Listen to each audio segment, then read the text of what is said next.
So can you introduce yourself to the people? You don't have to worry about hearing me. Can you introduce yourself to the people that are listening in and let them know who you are and what you're here for? Absolutely. Well, my name is Chris Bartl. I'm the California State Chair for Revolution Powerlifting Syndicate. RPS is a powerlifting syndicate, or a powerlifting federation started on the East Coast by Gene Reichschleck, Hall of Fame powerlifter, one of the very few people to ever bench over 1,000 pounds. He started RPS just as a way to bring people together, have a good time, lift some heavy weights. Slowly, it's been mostly an East Coast federation. This is the farthest west that he's ever gone. We've only been out here for about a year and a half. This is our fourth meet that we've done out here on the West Coast, but this is by far the biggest payouts, biggest lifters. So this is very exciting for RPS. Now, because there's a payout, are you starting to get more and more lifters from other federations to want to be a part of this? Yeah, I mean, absolutely. Anytime you're throwing $35,000 around in cash payouts, you're going to get people from all over. $35,000? $35,000 is hopefully going to be paid out today.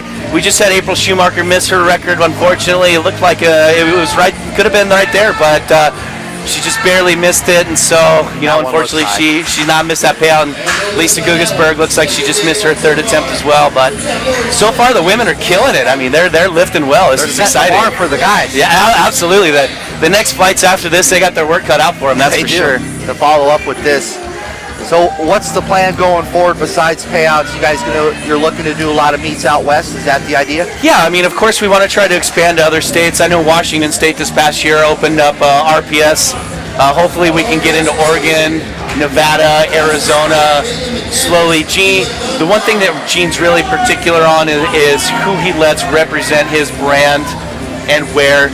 I've competed in Gene's federations for the past 3 years. I've built a good working relationship with him and Amy, so I have that trust. So we don't just let anybody come in and put up the RPS banner and host meets. There's just way too much stuff that go on with that. So Gene's got an interview process that he likes to go through, make sure everybody knows what the deal is with RPS before we can branch out to other states. That was a good lift. That was a good lift by Alyssa Smith, 396 on the bar. Caitlin McCandless is up, followed by Tara Oravec and Eva Dunbar. So you're really happy to see the turnout here. Were you guys expecting this? Oh man, the cool thing about powerlifting meets is you never really know what you're going to get because really it's just people coming to a gym and lifting weights. But to see the entire gym filled with people, standing room only, people back at the vendors, this is really exciting for powerlifting. Because the sport itself is pretty small and it's pretty in its own unique little niche. So to come to a meet like this and see so many people come out and support the lifters is really, really awesome. Hopefully we can get more big time meets like this coming out so we can get more people into the sport.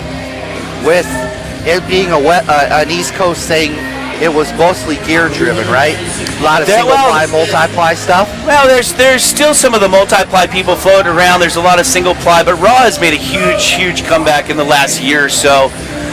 Just because some people believe that it's is she going to get it? No. Some people believe that it's the truest form of powerlifting because you put gear on, knee wraps, knee sleeves. Some people think that it could compromise and it helps aid the lifter a little bit.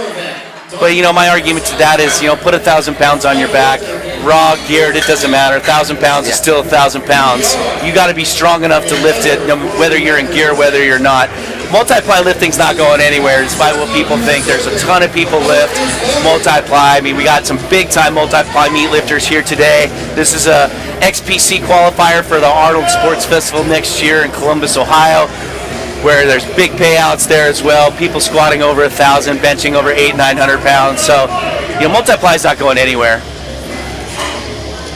It's Caitlin McCandless going up with 407.9 on the bar, 185 kilos. Missed it out of the hole. Looks like she got a little bit tipped forward. Yeah, a lot of things, when you get to that third attempt, a lot of times these lifters, if they do it right, you're right around 100 to 110% if you're one rep max. You make one little mistake and you're not going to go anywhere.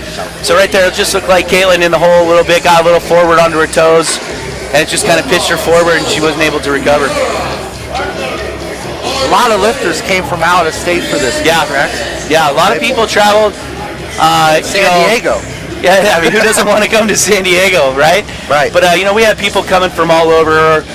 Let's see, Caitlin, the lady that was just on the platform, she flew down from Alaska. We got people from Florida, Ohio, Kentucky, of course, California. You know, then we got Zahir, who flew all the way from, I think he's living in Finland now with his wife, Anna. So, I mean, they made cross-the-world trek to come here. So that's a great thing for powerlifting. When you can get people flying all the way across the world to come train or come lift at your meet in San Diego, that's a sign that things are going very well.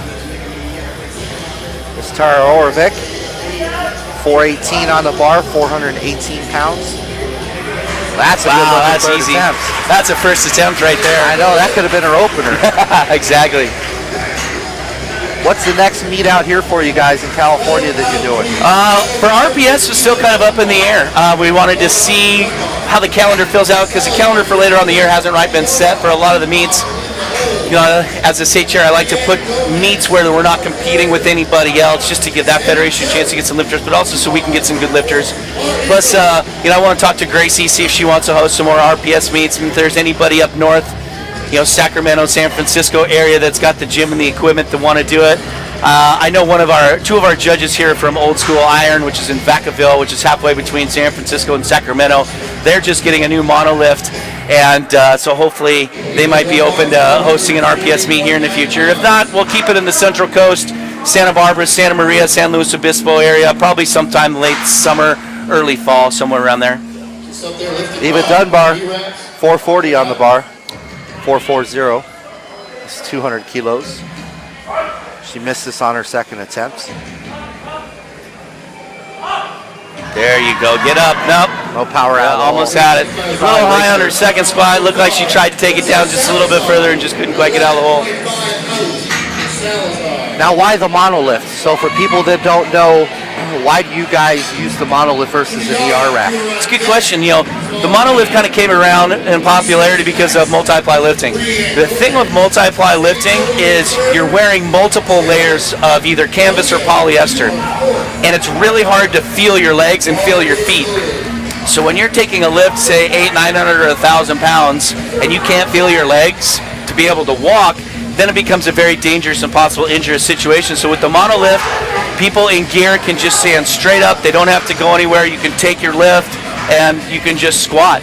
You know, a lot of raw lifters now, because so many raw people are squatting such insanely big numbers, they're opting to use a mono because they don't want to walk out. Because every time you walk out, you're running the risk of something bad going on, because now all of a sudden you're moving, the bar is moving. You know, there's a lot of federations that still make people walk it out, and that's all good. But, you know, at RPS, we give the lifter the option. 446 on the bar for Susan. I don't think I've ever seen Susan miss a lift.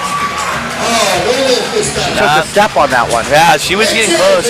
Susan's a pretty awesome story. She comes from the figure physique background, literally just burst onto the scene. I believe it was her first meet. She came out, she set 2 or 3 world records and just kind of announced her presence that she's the new woman in powerlifting in those lighter weight classes. I mean, obviously she just took a monster absolutely squat. One of the all-time greats, no doubt about that. 9 times her body weight total. Yeah, she's so light, and she's just got so much muscle. It just goes to show for those bikini figure people that you can train heavy and train hard and still have a gorgeous, you know, female physique. Just because you do one doesn't mean you can't train for another. Exactly. I mean, here comes Anna all the way over from Finland. This is Zahir's wife. I mean, her legs are twice the size of mine. See Russell, the tall guy over here, long hair and red shirt. Wish him a happy birthday. Russell turned his birthday today, putting on a meet right here. California Training Center. How about a world record attempt? World record attempt. World record attempt. Okay, we got some video going on. One thing that people don't understand, that may not understand about lifting when you got a big time meet like this, is when you get world records, you know, RPS is very clear that everything is videoed. So in case something comes up and we need to have it reviewed in the home office with Gene and everything, we got good video. Want to make sure that it is a good, solid lift.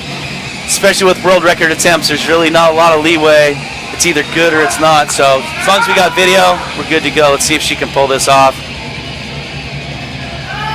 Nope. Oh, that's a great save by the back spotters. Yeah, caught her just in time.